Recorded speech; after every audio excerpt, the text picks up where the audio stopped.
Just a lot, bro. Fucking moving, I'm dude. still I on, know, man. still on island time, man. I'm still like fucking dreaming of being in Barbados, dude. I don't want to be doing fucking choring. Choring sucks.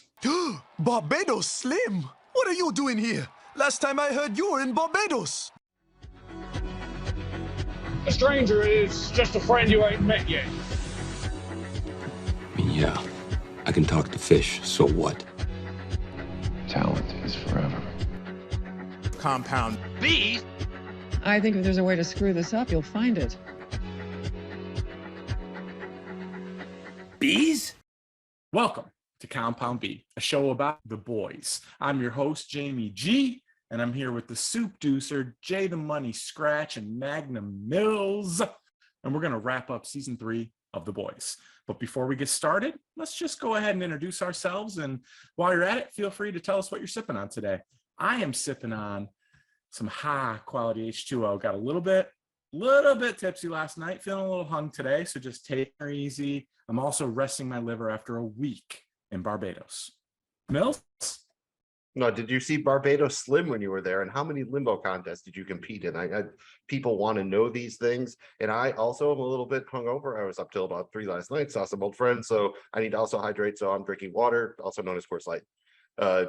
Jay Scratch, what do you, I think you might also be in a little bit of a predicament, are you not? Oh, so you guys are hungover from last night. I'm hungover from a few hours ago.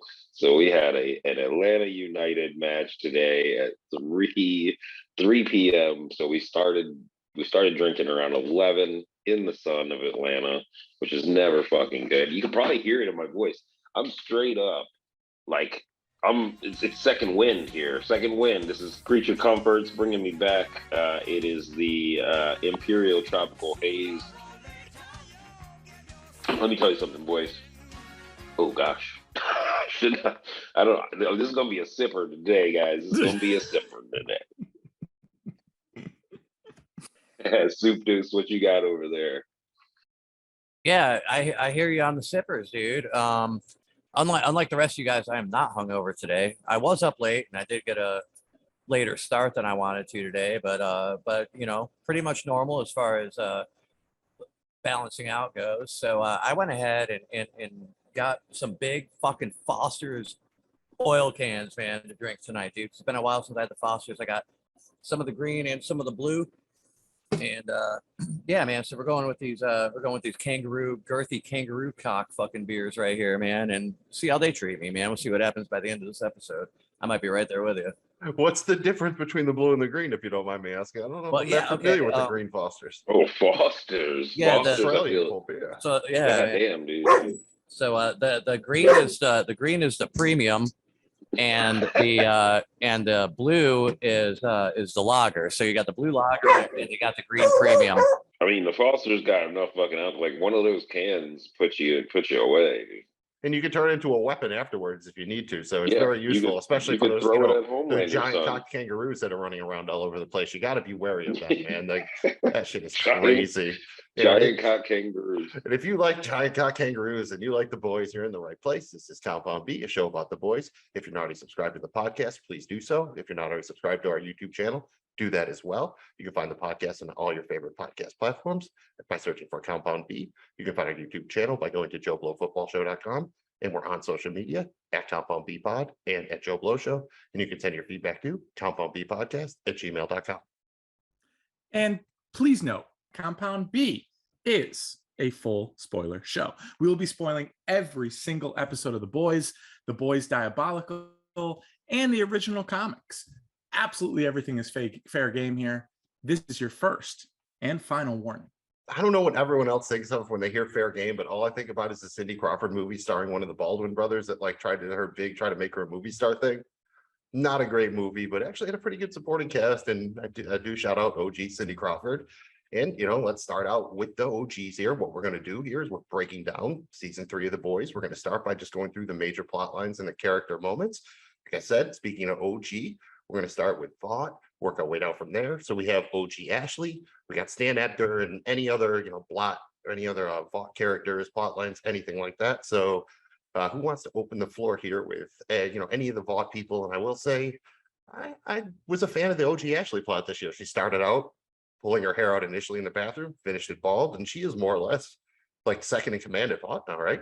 Dude, I agree. I think her development this season, as far as her character goes, was pretty fucking good, dude. I mean, and yeah, the whole situation with the hair and shit. I mean, it's always like a crazy, well, like when it does show her doing it, man, it's always some kind of crazy fucking scene that she's in. And the witness, like, there's always somebody that witnesses it, and the witness is like, fuck, you know. So I like the little things like that were definitely very cool. So yeah, I'm on board with you with the OG Ashley. Go ahead, man.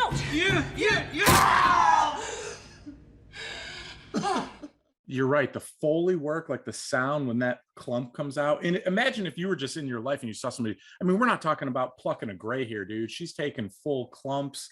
That's serious. But the acting work by this actress throughout the season was outstanding. Her face work, her breathing, her eyes, creating the sense of, oh shit. I mean, the decisions she has to make and the faltering of her moral compass is just absolutely insane. And I love how they've developed this character. I'm really looking forward to her going into season 4. I will say I was kind of interested in her with the Tucker Carlson guy. You know, when she had the like Homelander strap-on thing, I was hoping we would get a little weird, dirty scene there between her and him. But maybe that's to come in future episodes. But yeah, OG Ashley. and dude, honestly, when she took that wig off, like, it was kind of hard to look at, but you couldn't look Hideous, away. man. It was very hideous. The bald head with the cow print dress was just a very old fashioned choice, I have to say. I don't think it was intentional because she was rocking the wig with it. And also RIP, also Ashley, apparently. She's not there at the end. So I hope they bring back another Ashley. Any thoughts on Stan Edgar here? He was a pretty big part of the season, left about halfway through for reasons, but really I think to go film The Mandalorian season 3. So do you think we're going to be getting Stan Edgar back next year? No, so I want to chime in here. So I think Stan's going to come back, obviously, season 4 and be a big part of. I think he's going to be a big part of this Victoria Newman storyline, and then there's Victoria Newman's child who's gonna have superpowers. So I think that there's going to be something to play there. But I wanted to get into somebody, and Mills, you got him in the background. We don't really think about him as a Vought person, but the legend is definitely a Vought person. He's done all of the writing for their comics. He basically fucking did all their promos. I mean, This is a legend. That's quite a nickname. No, it's not a name. It's a level. he knows the ins and outs of Vought American. And I got to say, like, when it comes to power rankings inside of Vought internally, Legend is up there, dude. Legend fucking knows what's happening. He knows all the past, and he knows where they're, like, I feel like he understands where they're going. Even with Stan Edgar out and Homelander going crazy, I feel like he understands that dynamic. So he has a little bit of information, and he's really big in the comics. So I'm hoping that they bring him in more. Also, shout out to fucking Mad About You. Anybody ever watch that fucking show? Mad About You? We're fucking bringing this dude. Fucking Paul Reiser, Mad About You. Great show. He also, to bring it back around, he did play a supporting role in the first two Beverly Hills Cop movies, just to bring it around a little bit with the Axel Foley stuff. Don't sleep on Paul Reiser in Beverly Hills Cop 1 and 2. Good stuff there. Do you think that maybe Vought brings him back in? Like, Vaught's hurting right now. The stock price is down. Do you think maybe they like is bringing Frank Reynolds back in business? We got to bring the Warthog back. Like, someone's like, oh shit, stock price is tanked. What do we do? And OG Ashley goes in the Rolodex and pulls out the legend. And that's the question of the day, is where does Vought go from here? Because you have Homelander who's just going fucking crazy and doesn't give a fuck about the economics of it. Ashley probably understands the economics of it better than anybody right now. OG Ashley. Really, who else is there? So yeah, if they brought Legend back, maybe he could help. But honestly, I want to know where the money, like, the money is the most important thing to Vought in America, and who's really controlling the money right now. I mean, I guess they need to be slinging that 10V, right? Because they started doing the math on that, and yeah, that could make them some money. JBG, any thoughts here on the Vought stuff?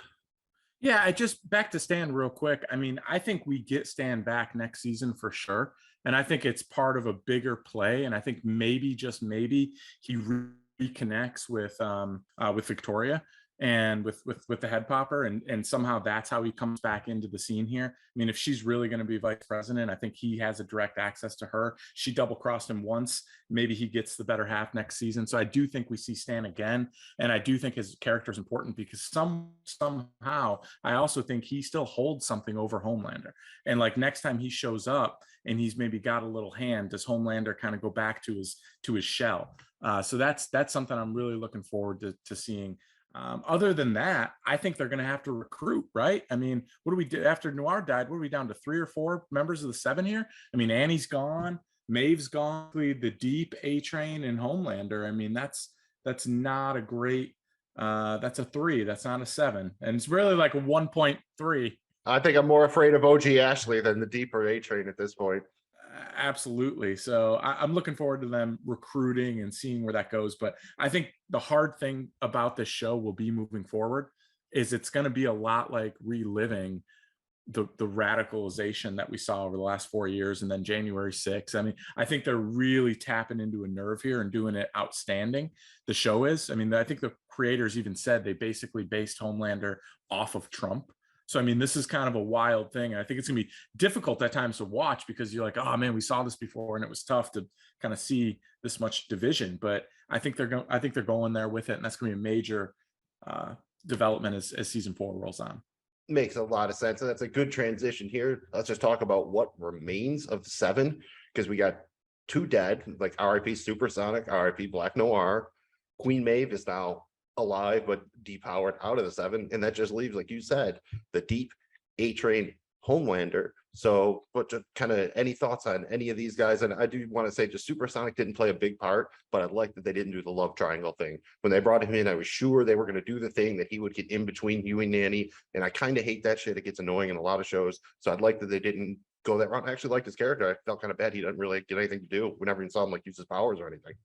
Yeah, it's crazy. His twist, like he has a totally different arc in the comics. And I kind of expected, it's weird how what they pick and choose to go with off of the comics, because like his storyline, it's just as, like, I want to say it's not useless because obviously it serves a purpose, but it's just like very brief and not like important really in the grand scheme of things. And it's the same in the comics. Like, you know, in the comics, like Annie walks in on him, like, because he's like her boyfriend, and like she went to the 7, comes back home, and she catches him cheating on her.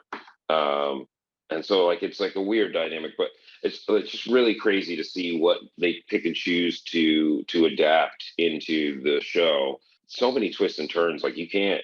I love it for that fact that you cannot, even if you read the comics, you can't predict where they're going. So cool insight there. Yeah, I mean, I agree with everything on Supersonic. We didn't really see a lot of them.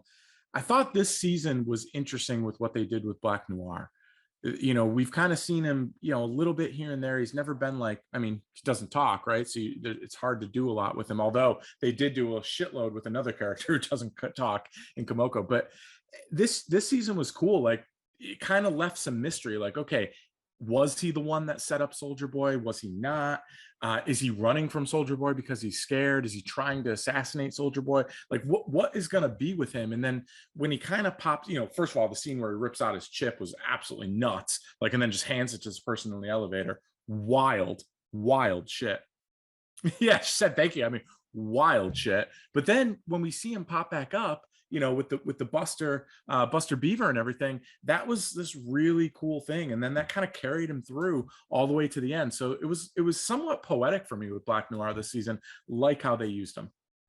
Right, but so let's go back to this. What do they do with the 7, right? So like, do they just disband the 7 altogether? Is it the fall of the 7? Like what happens? Do they recruit through that show again? Like, is it like this fucking America's Got Talent type fucking deal where they're just getting like, what's her name? Fucking Moon Shadow or whatever her name is, and the shit, Silver Shadow. I mean, it doesn't, like, who are the next characters? Like, you either have to write in totally new characters, start plucking from the comics, or go, so like they're really off the rails, guys. Like, they're not even close to where the comics were. Just so we know, like, they're not even close to where the comics were. So this is like a whole new dynamic going into episode or season 4. It's a whole new thing.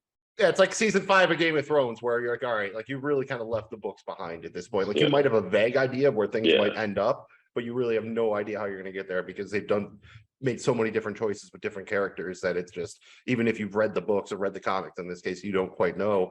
One thing, do you think they bring Ryan Butcher into the 7 more or less and maybe rebrand it as like a father-son team or something like that?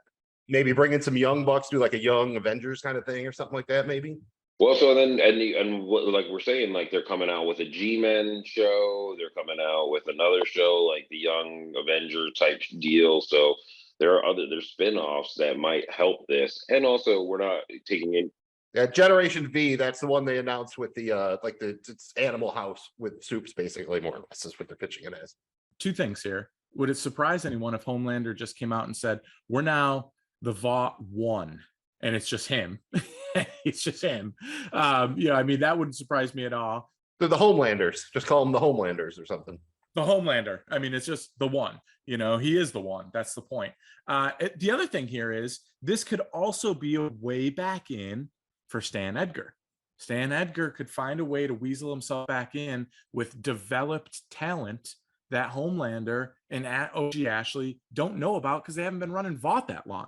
There could be test tube super soups out there that are now of age in some training facility. I mean, I think they'll use this to be creative and either introduce a new character or a new, reintroduce a character that maybe fallen out of favor, like the Legend or, Stan Edgar, maybe give them a more prominent role, or B, they'll have new soups and new shit because they've been so great at that. Every time they introduce a new soup or a new this, it's wonderful. I think that's where they're going with this. But it wouldn't shock me if Homelander just comes out and he has the fucking thing on the building, the Vought Tower just look like a giant 1 instead of a 7. I mean, it wouldn't surprise me if he just makes it all about Homelander as we roll into season 4. Trump Tower. Yeah, really. So the old, like the big LeBron thing in Cleveland or whatever, something like that. Soup, any thoughts here on the 7 kind of?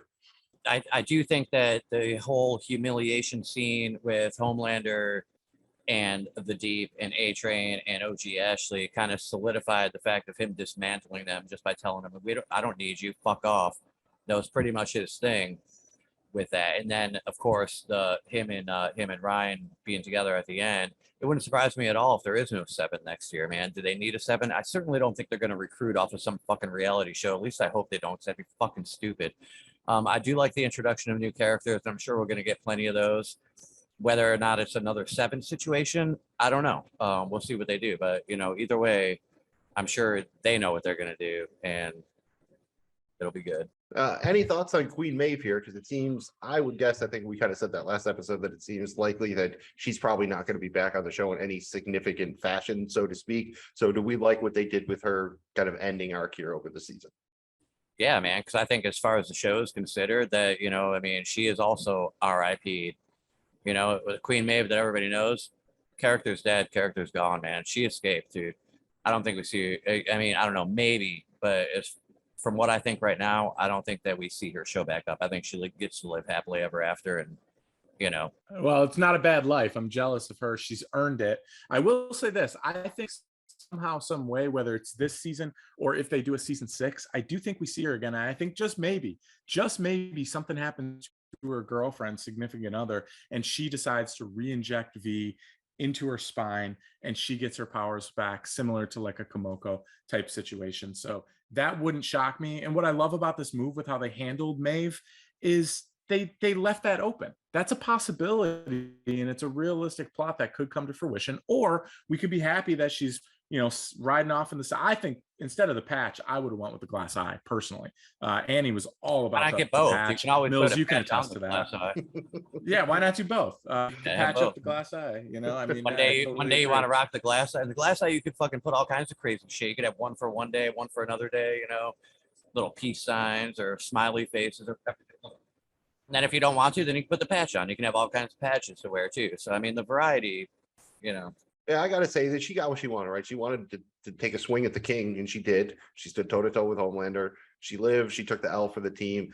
I think she really gets there, and I'm cool if we don't see her again. Maybe she shows up in the finale or something. But really, let her go, do her thing. Maybe she gets to show up on the reboot the Pirates of the Caribbean around her and her eye patch or something. I'd be down for that.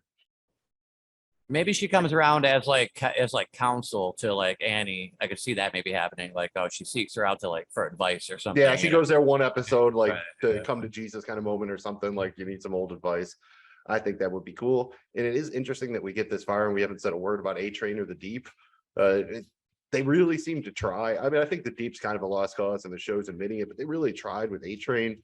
Is there anything that could really get you excited about these characters for next year? Look, I think the Deep provided some comical relief. He was in a lot of funny scenes and just wild shit. I think he serves a purpose, and I like that. And just kind of being Homelander's, bootlick, so to speak. I mean, that's kind of, I like this, and I think they continue to develop that, just making him kind of the mockery of it all, and that's cool. With A-Train, I mean, who would have thought you could just, I mean, in theory, I guess the guy could live forever. He could just keep getting heart transplants and just live forever. But I think we see more of A-Train going into this next season because now he has the heart. He's back. I think maybe he's going to want to try to earn Homelander's respect. Maybe eventually he turns on him. But I think maybe A-Train a little bit more of a prominent role heading into season 4. Yeah, I mean, I want to go ahead and talk a little bit about the Deep too. I feel like the Deep story arc is almost at a close. I feel like we need to see him. I think he's going to take a turn for the good. Actually, I think we're going to stop seeing like a lot of the I think the funny stuff is there, and we're going to probably see a little bit more of that. But I think we're going to see him take a turn for the good, and that's where his arc will kind of end. Because I definitely think Deep's going to die in season 4 for some reason. I just got that. Like he's not making it through season 4. A-Train, however. I also think that he doesn't make it through season 4, but I think his arc is a little bit more dramatic. I still think Huey fucking kills him. I've got it in like it kind of happens in I don't yeah we're a spoiler fucking show, so it happens in the comics that way. Huey fucking kills him, and Huey getting powers this season has kind of fucking really installed that into my brain. Like I feel like that's coming, and he deserves it. That would be his ultimate like.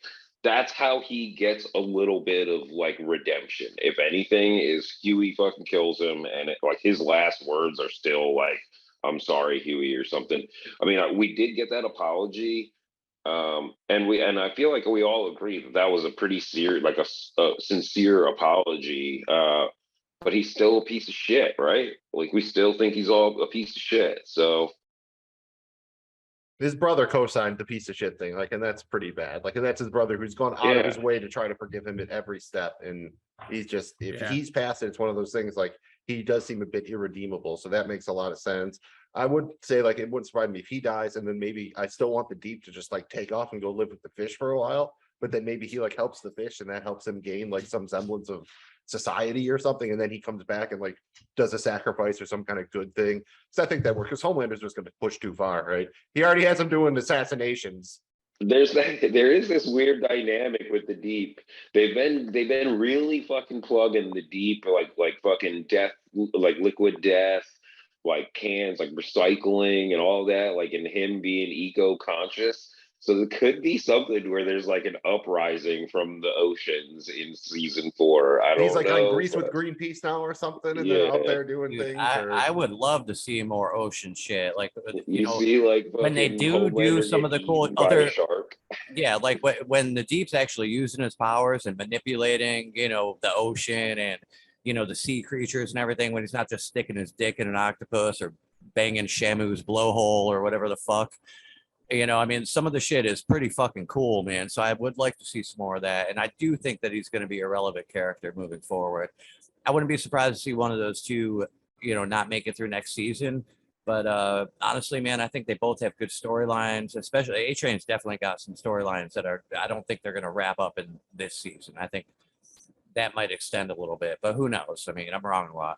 Now, the Deep doesn't have as much storyline, but it actually kind of does, man, because now the ex-wife is writing the book and everything else. Like, there's things, man. He just did he just killed the dude in the pool and everything. And so I think that, I think they're still there, man. I think they're still string-along characters for sure throughout the next season, at least, man.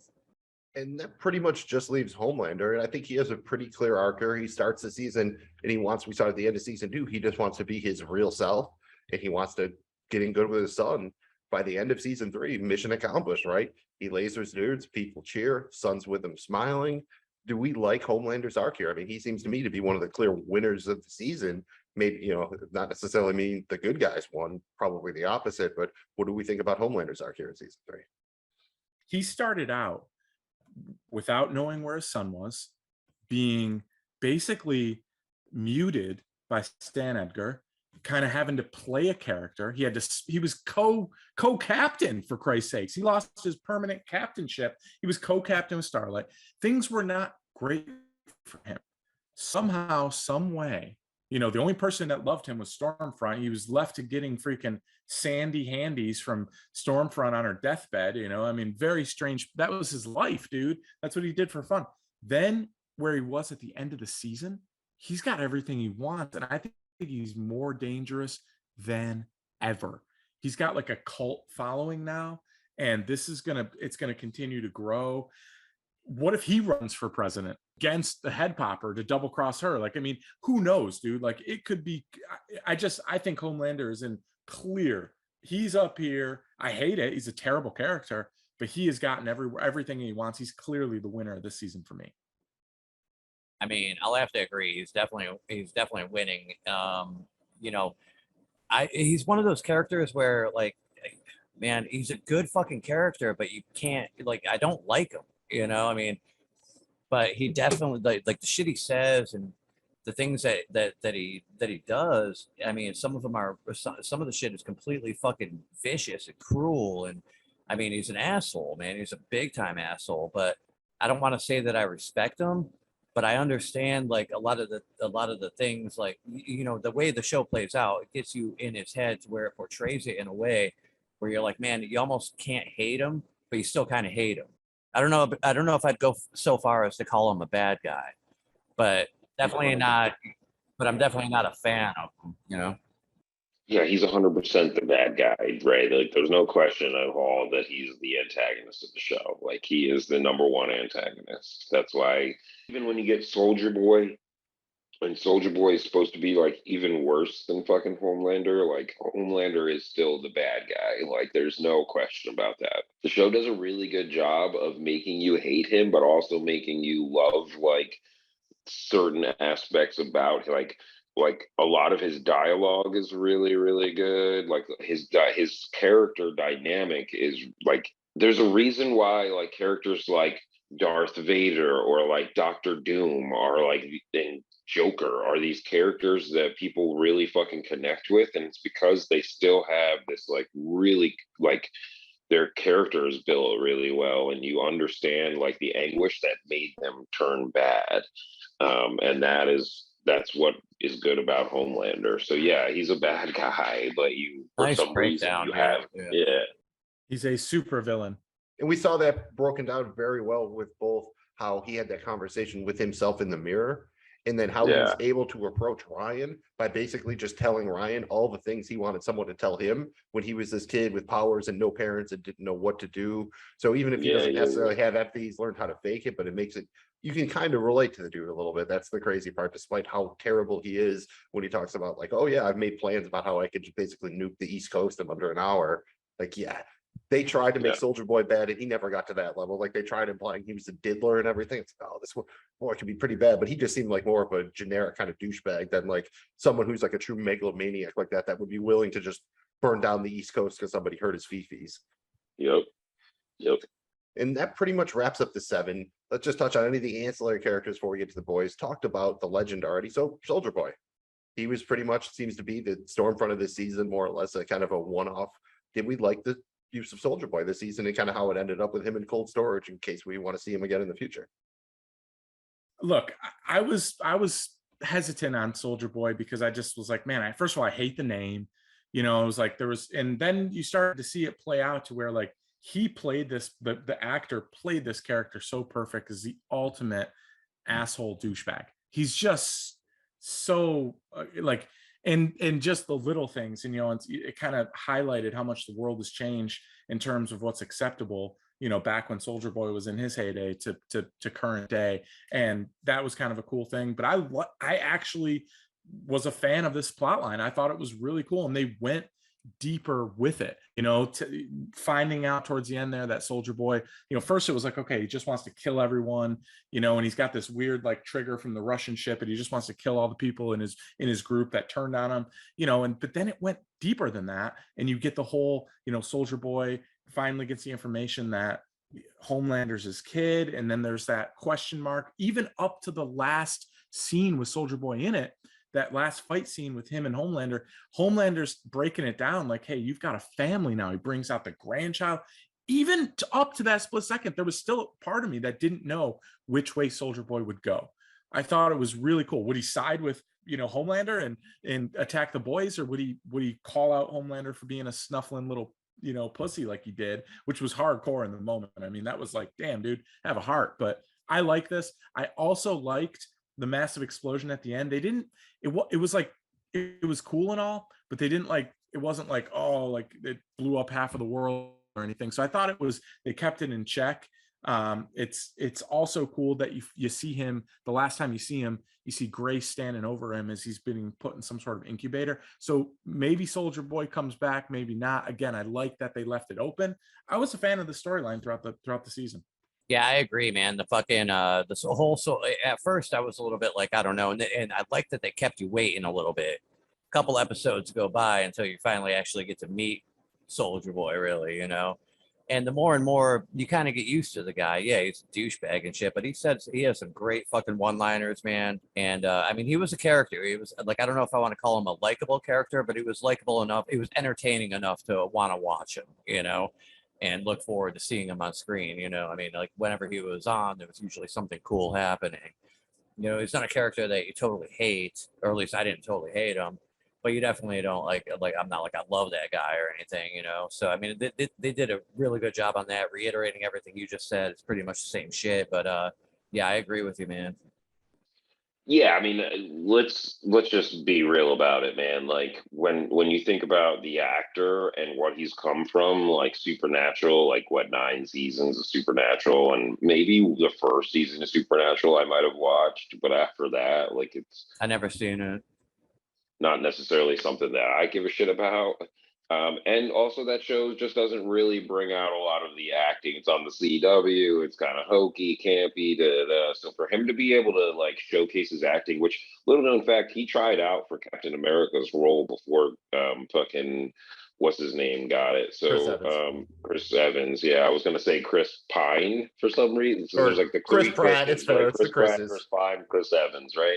So yeah, so it's just really cool to see like what he could have been if he was Captain America, and like that dynamic, and he just did a really fucking good job. He really played that like 50s fucking like super fucking chauvinistic pig vibe. Like really, he played that really, really well. And I don't know that they bring him back for season 4. I do like that they kept it open-ended for season 5 or 6 or something like that. He could be like the ultimate baddie when it's all said and done.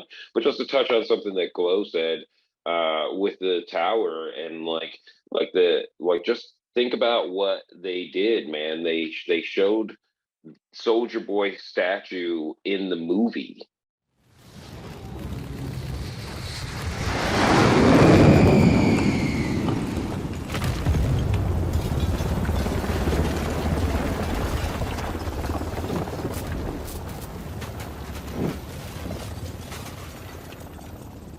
In the first episode, they showed it toppled, and then it comes all the way back at the end of the season where they have Soldier Boy statue at like toppled and the tower's all destroyed, and it's because of Soldier Boy. So like they brought it all around. It's very cyclical, this show, and they're thinking. They're thinking over there at Amazon. Yeah, and I mean, I think a lot of this is cyclical, like you said. If I remember right, Eric Kripke, the showrunner here, I think was the original showrunner of Supernatural, and it was supposed to end after like 5 seasons or something. But that's how he got Jensen Ackles here. And shout out Jensen Ackles, like you said.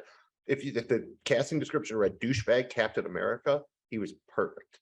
And you did see kind of the one scene where he approaches like the priest and the nun, and he plays it straight. He's like, "Oh yeah, I'm a superhero, and I'm here to help." And you kind of get the idea if he could pull that off.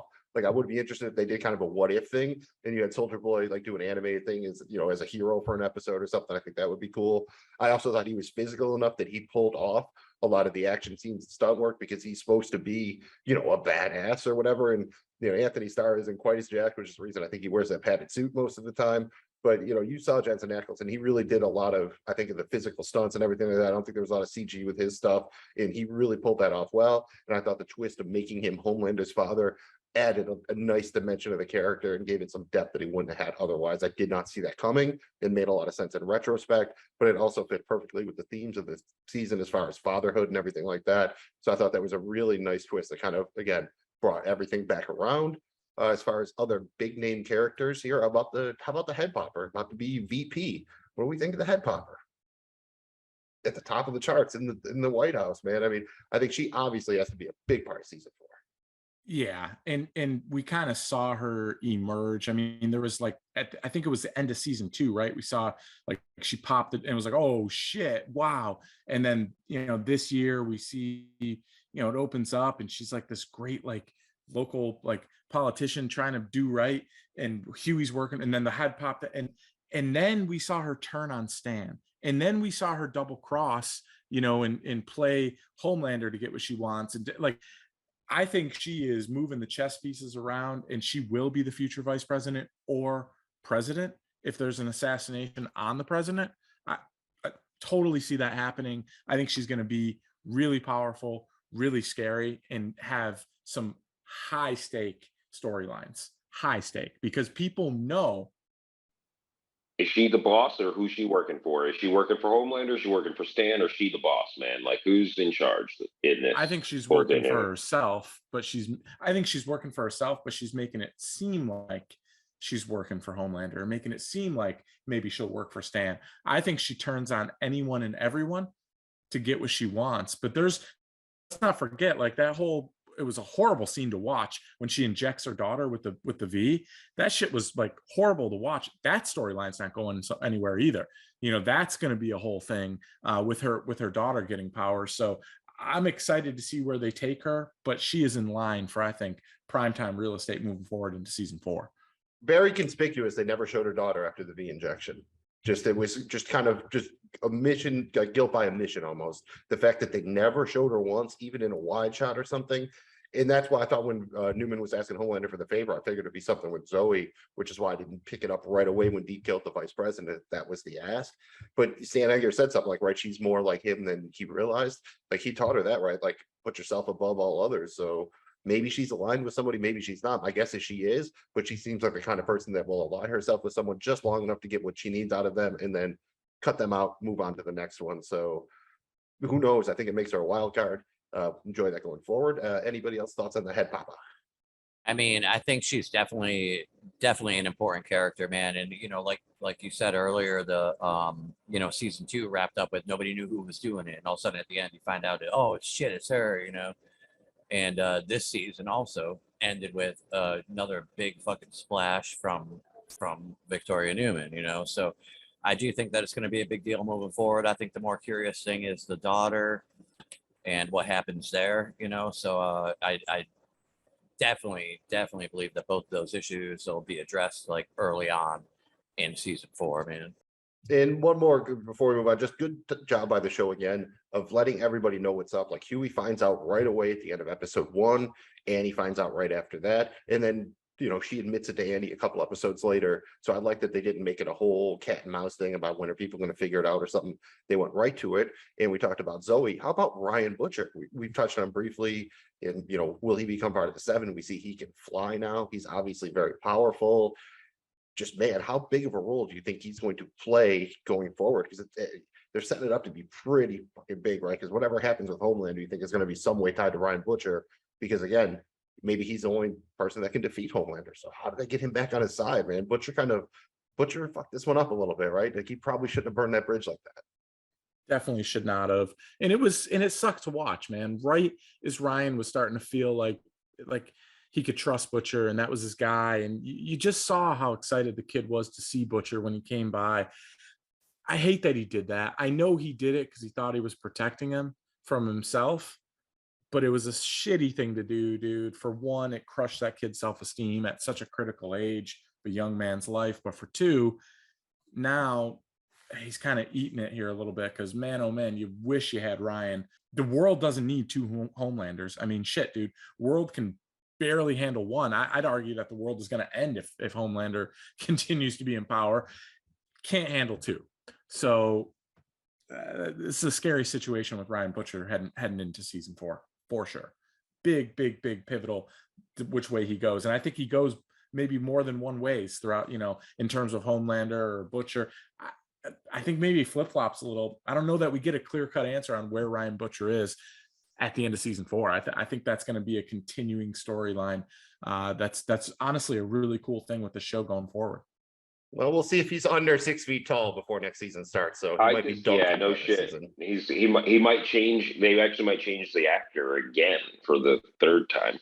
I disagree with you a little bit, Chloe, in the fact that I think we've seen him cemented as like he's the outcome, like he's gonna make that he's taken that arc towards evil. I don't know that we see him fully like commit to like evil in that sense. Like he might die beforehand. I don't like Homelander might kill him. I didn't see him as a threat. Like these are all instances like, but I think the more important thing is that he was the boys' ace in the hole.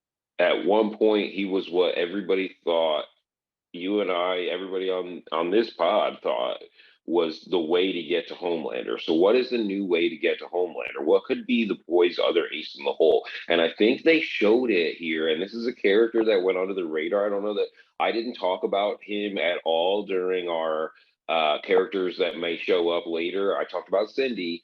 A lot of people talk about Cindy, but somebody that wasn't talked about that was shown to Huey when he went to the adoption agency was Madeline Stillwell's kid. And he can fucking teleport with his clothes on, which was like a little bit of foreshadowing to what Huey can do.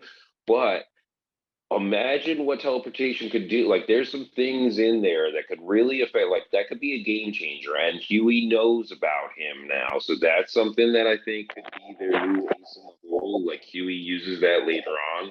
Just keep an eye out for that. But yeah, Ryan, in my general sense of things, Ryan he's taken that evil arc and there's no coming back for him.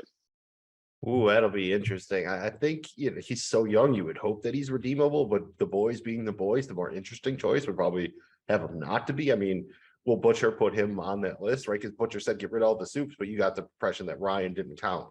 Even when he was telling Maeve right before he's going to have sex with her that, oh, I want you dead. I don't think he felt that way about Ryan. Any other thoughts on anything we haven't talked about before we just move into the boys? Well, that was a great point by Jay on their new ace in the hole. I mean, this season it was Ryan, but it also seemed like it was Soldier Boy. Like Soldier Boy does the explosion thing, takes away Homelander's powers like that, but now that's done. So I mean, really, they lost 2 like ways to defeat, Homelander. One kind of a longer term play, and the other one like an immediate play. They lost them both. So not great for the boys.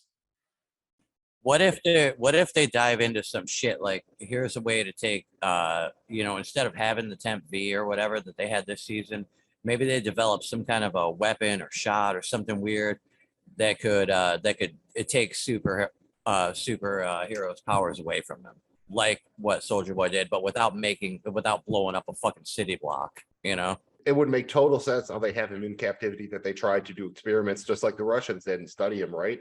And try to figure out what the thing that burns the V out of the blood that he does is. Yeah. So I think that's, even if we don't see him himself, you might hear some off-screen talk about research or something like that, because why not, right? You got to use him for something. That's why he didn't want to go back in the box. And that's a perfect transition to the boys.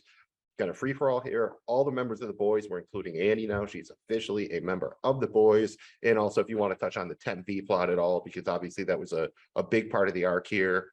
Who wants to kick it off? Pretty much, like I said, a free-for-all here. Maybe save Butcher towards the end a little bit. Other than that, I want to say I thought Frenchie was a low-key MVP this year. It didn't seem to have a lot, but I went through and I looked at some of the scenes I loved and the quotes I loved. And man, Frenchie was all over the place. So just like his fashion, man, Frenchie is a man of many tastes. He really is. And let me just say too, this show, it's not a love show by any stretch, but Frenchie and Kimiko, that is true love. And they had some really powerful scenes together here, especially down the stretch of this season, but throughout the entire season, where their relationship, I love it personally. And I think it brings a different dynamic to the show where I'm rooting for them as a team. As much as I'm rooting for anyone in the boys and like the whole club, I'm rooting for Frenchie and Kimiko. I love those two. I still dream that they'll find their way off to Marseille, where Frenchie can make his cassoulet and, you know, maybe make Kimiko do something else. But I love those two as a couple. And I just think that both of their characters are so critical, so important, and they really evolve throughout the show. And Magnum Mills, to your point with Frenchie, we saw him kind of take a really stable road and make hard decisions and like do whatever it took to ride or die with Kimiko. But then we also saw him like relapse and deal with that, and then have Kimiko pull him out of that a little bit at the end. Like that, he had some pretty cool arches this year, man, as far as where they went with him from a character development standpoint. Yeah, for sure, man. I mean, dude, fucking I mean, Frenchie's one of my favorite characters, you know, for sure. Like, he's got great fucking quotes, good one-liners and shit. And he's involved in some serious shit, and he's clutch. He comes up clutch, man. He's the one that knew how to mix up the fucking what the fuck at the end there, man, the gas or whatever. Like, not only that, but there's all kinds of other things that he does that are just super important, man. You know, I mean, so he's a great guy to have around. I'd like to see him take center stage a little bit more. And it kind of seemed like he didn't as much this season. But when I look back, I'm like, damn it, actually, there is a lot of storyline involving him, man. You know, I mean, some of the other ones that stand out are like, you know, Butcher and Noir even, and pretty much anybody else, even Deep and A-Train. They have all these back storylines and everything. But, man, Frenchie, for the time he was in there, man, it was not even that he had limited time. For some reason, it just felt like it. But yeah, everything he did was pretty much kind of important, man, you know, and then especially that whole, like, you know, the whole scene where he was getting, where he was all fucking necktied to the fucking whatnot, you know, and I mean, powerful shit, man, you know.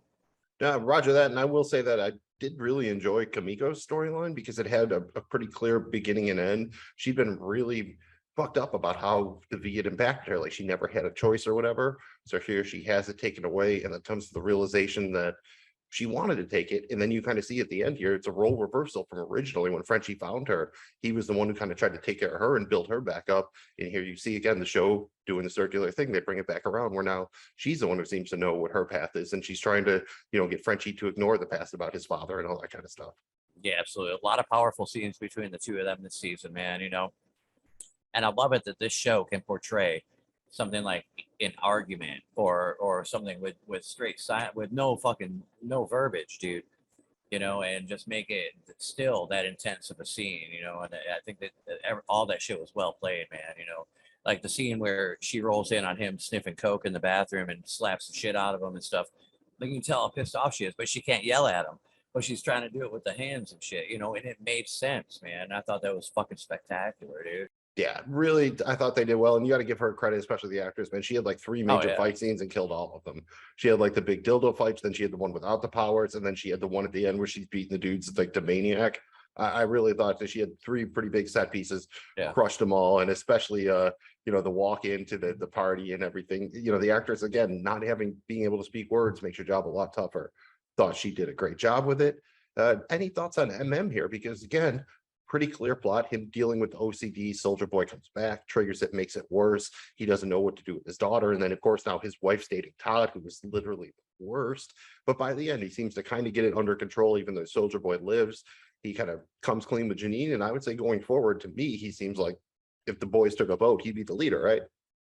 Yeah, is great, man. I love his character. Not only does he have a fantastic wardrobe of t-shirts, he also has some good one-liners. It's the little shit, his mannerisms with the OCD that I love, like, you know, wiping shit down behind people, like shit that kind of goes unnoticed that I think is just great. And again, the storyline with his ability to have like deep self-reflection and worry about shit with his child.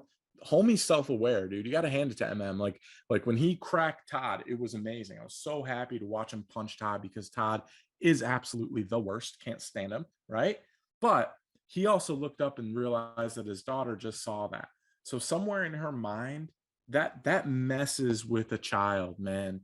Like that's not a good thing, and he knows it and he's feeling that. I just think the actor does such a really good job here. I think it's Laz Alonso. He does a fantastic job of kind of dealing with that. Because before everything else, man, the dude's the dude's a parent. I love that scene at the end with him and Janine, where Frenchie kind of gives him one and gives him the advice to just show her, her being Janine, all the sides of him. And you saw how that child respected and loved that. And she called MM her hero. And that was a really special moment for me, man. I thought it was great. I love those type of tear jerkers. Just MM wants to be a great parent, but he also he has to do what's inside of him. And that is I don't know if it's revenge. I don't know if it's doing the right thing, but whatever it is, he believes in it and he's got to do it. And so great job by MM. I thought they used him exactly how I thought they would. No real twists or big time surprises. The tie into Soldier Boy and the triggering of it, I thought was cool. It kind of made his role a little bit more important here, and just created bigger stakes when Butcher crosses them and stuff like that. So thought that was cool. Created a divide within the boys a little bit there throughout the season, but MM's my guy. Love him. Yeah, I mean, I think this is MM's season. Frenchie and Kimiko had their season. I mean, I feel like Frenchie and Kimiko really had their season last season of them fucking kind of figuring out their love and shit like that. And their shit was cool, but it didn't really there wasn't much built off of Frenchie and Kimiko that in the general sense of they're still in the same place that they were last season when it's all said and done. I feel like MM's character has made a shift. He's definitely not necessarily the leader of the group, but the heart of the group. There's a reason why he's the heart of the group, because he has this fucking he has the same hatred for the Soups that Butcher does, but his is a more righteous fucking he has a more fucking there's something more methodical, and also he has a little bit more moral ground because he has his daughter. You know what I mean? That's his fucking. And you hear him tell Butcher about drawing a line. Butcher doesn't want to draw a line because they won't. And MM says that's why we have to draw a line, because they won't. That's the point. That's what makes the point of the human. V. The whole point is no one should have that power. So he's very consistent. Again, the moral compass. Him and Annie are definitely the two moral compasses of the show. Agreed. Agreed. And I like that you we found out about his grandfather dying, and how he woke his grandfather up to see that shit hits fucking home for anybody. It doesn't have to happen to you, but you understand that dynamic of I'm the reason why somebody did something, and that whole aspect of loss and just how he felt for fucking 30 years, and then to see when he first sees Soldier Boy again, and his fucking face, the actor did such a good job portraying that role. So yeah, shout out MM. In my opinion, MM got I think his character shifted the most in such a great way. Yeah, you get the feeling he's going to be more self-assured going forward. He didn't, he was trying to quit the boys even though he didn't want to. And you saw his ex-wife be like, you have to do this or whatever. So I think he's more or less kind of accepted it, right? And knows that just getting rid of Soldier Boy isn't going to magically fix all his problems or something like that. So he seemed to make a lot of steps. I think Huey had a similar arc, but a lot more understated, because it seemed like a little bit of backtracking. In season one, it didn't seem that Huey was that concerned about, Annie being that much more powerful. But here, all of a sudden, it really seems to be the whole issue with him all season is that he wants to save her. And he does, finally at the end come to the realization about what strength really is. But it also he got fucked up early, right? You saw the first episode, he's killing it. He's getting the aqua fresh and listening to Uptown Girl and making toast. And by episode 2, he can't open the jar. He's burning the toast and it's just falling apart. I think they did a good job with it. I think Jack Quaid did a good job with it. But I think it was a little bit of spinning the wheels in place just to basically, end again, in the same place, other than Annie not being in the 7. I'd say Huey more or less is in the same position, just now he's officially on the boys and out working with the boys through the government or something. I mean, Huey and Annie, it's another one of those couple storylines, and everybody, a lot of people root for them, and, I'm on board, dude. I hope they stay together. There was a little bit of conflict this past season where it's oh, maybe this will break them up or whatever, the whole thing with the V, and then there was maybe with the supersonic or whatever early on. So they went through some, they went through some trials and tribulations this season, but they ended up ultimately kind of back where they were at the beginning. And I think that's cool. And I think that remains, I think that's something that's going to carry on, and I do like that. I like that it's not ultra cheesy, because it's there, but it's not it's not a fucking, daytime fucking soap, so they're good at doing that, giving you just enough to be like, yeah, it's there, but we're not gonna fucking load it with fucking 2 pounds of cheese, dude, so I'm good with that. And they have a lot of good interactions between the two of them. Not only that, but the things that they go through and everything else that, situations that they're in and everything. And then they, ultimately at the end of the day, they're still always going to be together. And I think that kind of proved with the whole like Huey opting to not take the fucking temporary V at the end and instead powering her the fuck up. So now it's like, oh man, I don't have to save you. I can just be on your team and we work together. This whole saving each other thing shit. It's like, man, let's just team up. I like that. Yeah, they definitely have. I think that, their relationship is now in a much healthier place. And Annie herself was a little bit of the same thing. Like, you got the idea, like, at the end of season 2, obviously she was not happy with Vought or the 7. And he kind of went through stops and starts to get her ultimately fully on the side of the boys. I like that she ended up there. And I did kind of like the runner all season of like someone would threaten her and her eyes would go up and they'd be like, stop, Annie, just stop. It happens literally almost every episode where like the Homelander does it, Ted Popper does it, Soldier Boy does it. Like, they just keep like, chew your gum, girls. They just keep putting her down. And she finally has her big moment at the end. And I hope that she does kind of maybe try to see if she has more powers than she thinks or something, because again, she's another character whose power set has always been fairly inconsistent. Like, we saw her doing physical things in season 1, and then it became more about just kind of the light and the electricity or whatever. I mean, she did levitate, dude. Maybe she can figure out how to fly given the right power power fucking supply and whatnot. I mean, I don't know. They spent a long shot on the shoes. Maybe this is what was the movie where who was a little Bow Wow finds sneakers and he can play ball like that? Maybe she found the magic sneakers. Those are my special shoes. Is that like Mike? Was that like Mike? I'm trying to remember. It's been a minute. I think it was like Mike. So, I mean, I enjoyed it. For the couple stuff, it can be hit or miss. And I'm glad they didn't do the love triangle thing. And I'm glad that if they were going to break him up, it wasn't some long extended thing. And I thought that, Huey and Annie definitely had some good scenes together. And, kind of the end one in the car there, I thought was great when Huey does kind of do his big mea culpa and talk about how he always thought his dad was weak, but then realized that his strength was persevering, relates it to pizza rolls, and then lets Annie get like one of the best I told you so's I've ever heard. Literally every neuron in your brain is screaming, I told you so, so why don't you just say it before your head explodes? Oh my God, I fucking told you so.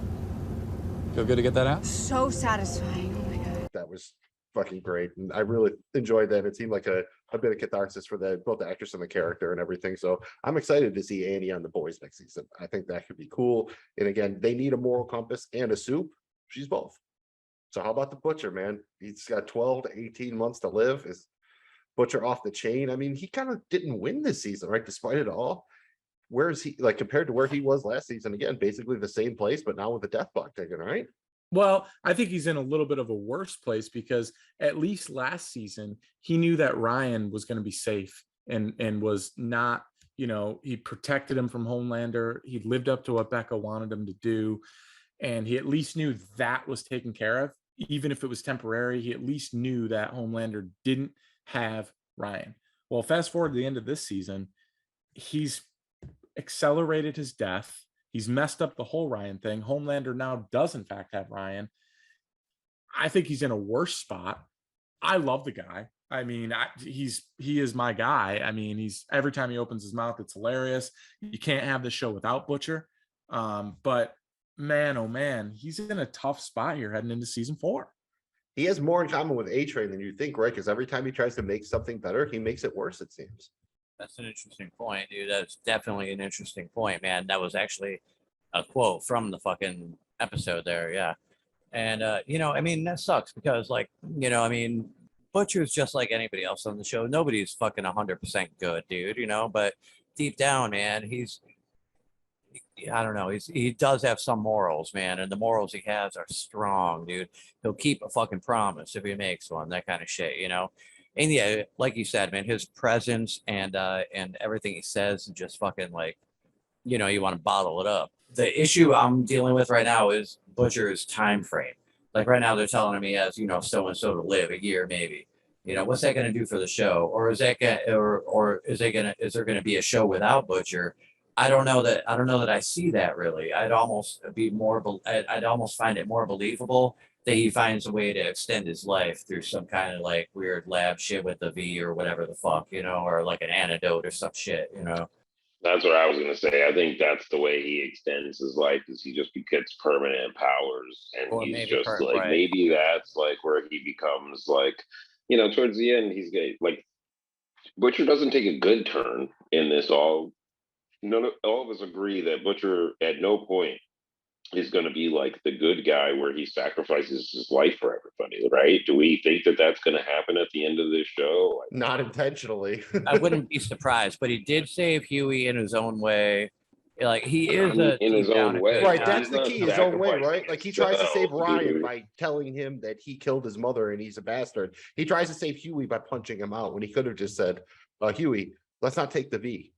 And Huey could have like still tried to help anyways or something, like he didn't have to do it that way, but that's just, he's Butcher, man. And he's basically the mirror image of Homelander, I think is what they're going for. You know what I mean? That they're both kind of irredeemable and perfect for each other. But you have that scene that I think people forget about at the end of episode 1, where Homelander shows up at Butcher's apartment and they kind of decide like that the end's gonna come to them. And you hear a Homelander allude to that when Butcher walks in to the studio there with Soldier Boy and Maeve. So you have to get that showdown at some point, no matter what you say, no matter what you do. At some point, again, like even when the big fight at the end, if you notice, Butcher and Homelander, they never fight each other. They team up once, but they never actually fight each other. They team up more than they fight each other. So that just has to be coming at some point. There's no way, I don't know, again, it'd be tough to have the show without Butcher, but they have to go at it at some point. And it'd be hard to see how they could do it if Butcher doesn't have powers or something, unless you depower Homelander. Yeah, I agree. I think it's coming. I love the scene at Herogasm where Butcher kind of fights. It's not just him; it's a couple people, But that was awesome. And we see Homelander just get out, by the skin of his teeth. So I would love to see that come back. I think sky's the limit heading into season 4. I'm so excited. Let's go right into our power rankings. And now was there a true winner in season 3? I'm not so sure, but we're going to do our best to try to figure it out right here, right now on Compound B. We each ranked our top 7 characters from season 3, and then we took those rankings and averaged them together to give you our top 5 dead or alive characters of season 3 of The Boys. We did not talk about this beforehand, so there was no collusion. I can assure you, people out there listening to this podcast, this was just straight up our own shit. Mills, walk us through this. I mean, if we were going to collude, the legend would have been higher, I think. We actually wound up with 6 in our top 5 because we had a couple of ties. At a tie for 5th, we had Annie and Ryan Butcher. Jamie G ranked Annie 5th. Soup did not rank her. I had her 2nd. Jay had her 3rd. For Ryan Butcher, Jamie did not rank him. Soup had him at 1. I had him at 7. Jay had him at 2. So pretty consistent there, where both characters, we had one person not rank them and everyone else basically put them up pretty high. I think that makes sense because, like we talked about, Annie had a pretty good arc this season. She ends on her own terms. She's with the boys. Ryan Butcher is obviously in a way different position than he was at the end of season 2. Like, he looks to play a big role going forward. I mean, he might be getting a costume and whatnot soon. Who knows? Then at number 4, we had Frenchie. We all ranked Frenchie. Jamie G had him at 3. Soup had him at 3. I had him at 9. Jay had him at 8. Again, we've already talked about the characters a lot, so this makes sense here that we all liked Frenchie, but he really, probably didn't have the best season, so to speak. Then we had a 2-way tie for 2nd. Number 2, part 1, we had Kimiko. Jamie G had her 3, Soup 5, myself 4, Jay 7, and then Billy Butcher, who Jamie had at 2, Soup had at 2, I had at 5, Jay had at 10. Pretty similar here to what we talked about, the character stuff. Kimiko had her arc. She didn't want her power. She lost them. She made a choice to get them back. She kicked ass with them. And Butcher had a fun season, but didn't really end it with a lot of progress. So he was definitely one of the most fun characters to watch this season. But again, like I said, his progress could be a bit lacking. And then we actually did have a clear number 1, and that's Homelander. 3 of the 4 of us put him at number 1. Jamie G, myself, and Jay, and Soup had him at 4. And Homelander won, right? His whole thing was he wanted to get in good with his son and have people like him for the real him. Mission accomplished, right? He can do the George W. thing and pull the van around, fly into the aircraft carrier, because at the end of the season, you see him give that smile, and then Ryan Butcher gives that little smile, and it's hard not to watch that scene as the final scene and be like, damn, Homelander's winning. Yeah, and that's why I put Butcher so low at 10, man. When you guys, like, I put him at 10 because he really doesn't have the power right now, even in the boys. Like, you think about where his place is in the boys. Like, right now, I feel like Annie and Huey and MM have a little bit more, even Frenchie, you know, asking for fucking insurance and benefits. Like, Paid vacation. Yeah. I hope he gets his dental plan, though. Seriously, I hope Frenchie does. You know, get I his mean, dental. obviously, Butcher's got, you know, something in his back pocket, and he's like, but when it comes to like where we are at the end of this, Butcher is like the low man on the totem pole, and then fucking Homelander and Ryan are fucking top on my list, man. And again, we had pretty good agreement through that. Really, there was only the couple at the initial that, you know, nobody had ranked. So we were all definitely in the same universe there, and especially with Homelander. Again, 3 out of 4 at number 1. That's pretty good. Even Soup happened to 4 in the top 4 there. So I think we can all pretty clearly agree, at least in the opinion of Compound B, Homelander won season 3, dude. Good for you, man. Go have a little party with your kid. He certainly did. Let's move on to our favorite moments. This was fun for me, guys. And as we move from characters to our favorite moments, we each ranked our top 15 scenes of moments from season 3. We averaged those together again to give our absolute favorite moments of season 3. Here they are. Guys, I had a lot of fun picking out my favorite moments, and I realized this was a great season. There are a lot of great moments. Like, we could have done like our top like 30 moments, honestly. I mean, there was a lot of them, dude. That's what she said. I believe the questionnaire had 80 something. So yeah, there were a few. We're going to do a top 5 with a couple of honorable mentions, and honorable mention number 3, because we have to mention it. And that's when MM knocks Todd the fuck out. Hashtag fuck Todd. Marvin! Oh my God, Todd! Todd. Oh my gosh, Todd.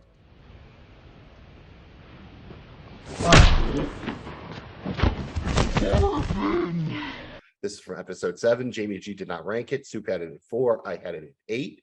Honorable mention number 2 here is Herogasm in general. That was from episode 6. Jamie G had it at 1. Soup also had it ranked at the tail end there, and I had it at 9. Herogasm was fun, dude. I mean, it wasn't even part of that, might even be a little bit higher. We'll get there. And honorable mention number 1 was when we met the legend for the first time in episode 5. Jamie G had it at 3. Soup had it unranked, and I had it at 6. For our top 5, at number 5, we had the big brawl in Russia at the end of episode 4 there, when the rest of the boys find out that not only did Butcher take the V, Huey took the V. Jamie G had that at 4. Soup didn't have it ranked. I had it at 5. In number 4, we have Queen Maeve saving the day in episode 8, the season finale. Jamie G had that at 7. Soup had it at 3. I had it unranked, actually, because I had a different Maeve scene. But again, that's a pretty good moment there. She gets her nice hero moment. She tackles him. She shares the look with Annie. And then you kind of see her going down and hugging him and closing her eyes. I don't even mind the fact that there's no way she should have survived, and she did, because she deserved it. At number 3, we have something from episode 1 we all really enjoyed, and that's when Termite goes inside the dude, and he has a little bit of a sneeze and blows the dude up. And this is the boys doing their best shot at the Thanos, the Ant-Man, Avengers Endgame theory. Like, oh, why doesn't he just crawl up his ass and get big? This is what would happen. So that was a fun one. Jamie G had it at 3. Soup had it at 6. I had it at 23. At number 2, we have the absolute final scene of the season when Homelander lasers the protester, Todd the asshole cheers, and Ryan Butcher smiles.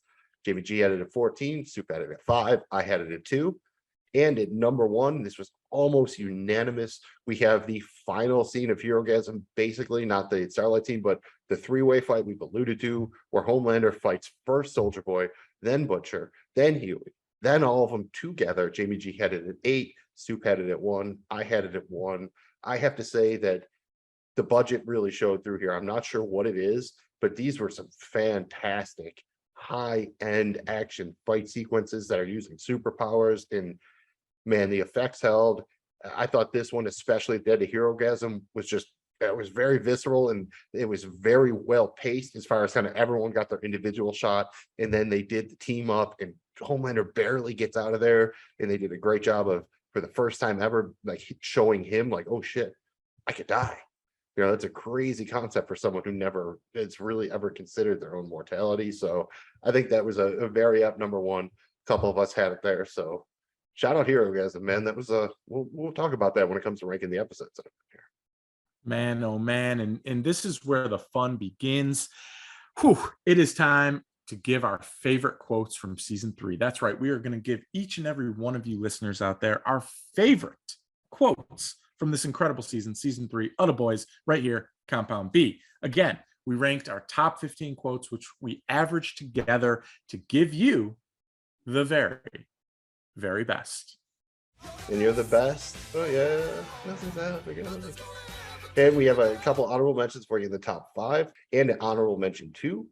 This is from episode 5. Jamie G had it at 13. Soup had it unranked out at 15. And this is MM when he tells Butcher, You don't draw the line somewhere. How the hell are you gonna know where you stand? I ain't drawing no line. Which is why we got to. And honorable mention number 1. This is from the end of episode 3 when Homelander takes Starlight up to the roof and shows her Supersonic's body. Jamie G had it unranked. Soup had it at 8. I had it at 18. There will be no more plotting, planning, playing around. That is over. Okay? From here on out, there is only my dutiful, loving, main squeeze Starlight. And now we're into our top 5. This is also from episode 3. Jamie G had it unranked. Soup at 7, me at 16. And that's that horrible dinner where Homelander makes the Deep eat the octopus and says,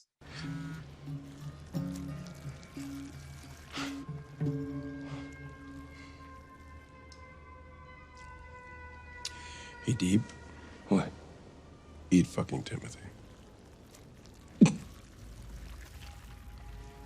Number 4. This is one from Hero Gasm, episode 6. Jamie G had it unranked. Soup at 11, me at 2.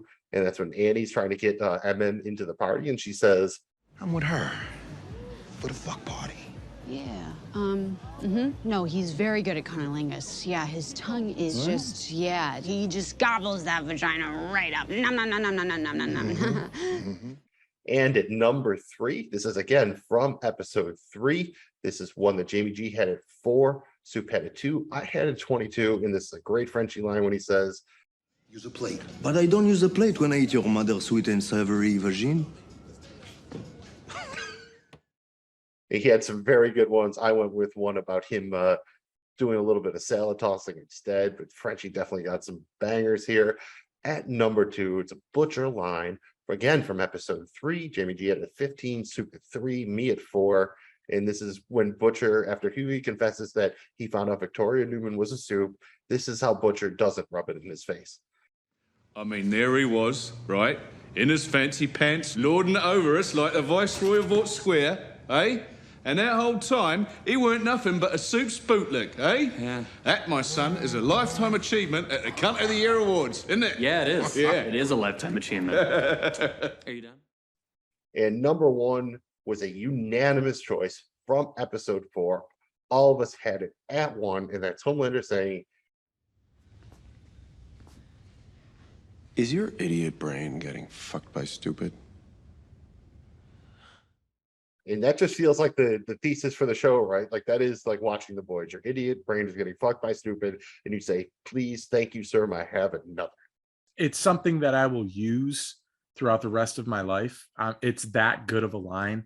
And boy, oh boy, that was fun. I think it's pretty clear that we all really enjoyed this season of The Boys. And before we give our grades for the season as a whole, we're going to go around the horn here and each give our favorite episode of the season.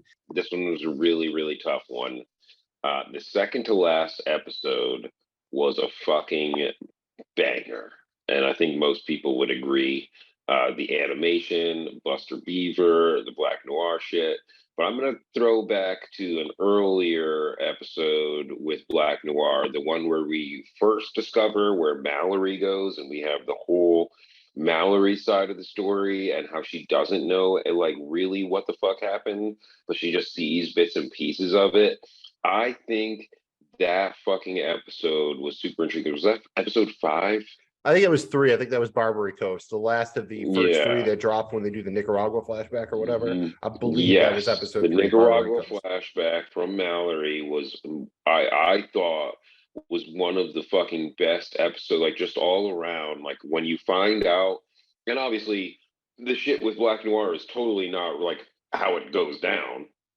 But when you discover why Black Noir is not like why he wears his mask and like that whole shit, like fucking chef kiss to that fucking episode. Oh, and that's actually very clever cutting, because if you watch it with the animated thing, you can tell the point where Grace Mallory starts watching about the peanut allergy thing, and you see his helmet like setting down in the rock there, and then you do kind of see that scene where he reaches for the brain. I think that's the only one that's doubled, where you see both in animation and real life, but you don't see that he's reaching for his brain. You just kind of see him fucked up and reaching. So yeah, I thought that was a nice job together to give more context to that. And it was also, again, in that episode, you get to see Payback. Like that was our first real-time meeting Soldier Boy. And you got like the Swatto dude flying around and all like they're all douchebags and everything. Yeah, he's no Lotto. And I will say I love that one. Is probably in my top 3 along with 7, like you said, Here Comes a Candle to Light You to Bed. But I am going to go with Herogasm, because that episode had a lot of work to do, because that was so hyped. They pulled it off, and then it ended. Like once they pulled that off, I was like, cool. And then they give us the fucking big fight that we all thought was, our favorite scene or moment of the season. And then Starlight ends it by doing a live stream and quitting the 7.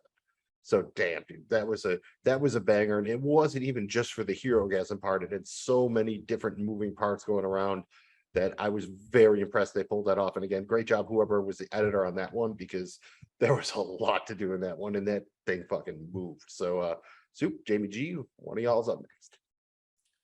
I'm just gonna make it real easy, and I had, out of all the episodes I graded, the highest grade of the season, 99, was Herogasm. I'm going Herogasm for all the same reasons Magnum Mills just said, plus the fact that visually it blew my mind. That's an episode I could rewatch a couple of times because there's so much random shit in the background. It's a lot. It's overstim, and they deliver a couple of major things. It's not just how crazy Herogasm is. It's all the other stuff that happens in that episode too. Phenomenal work.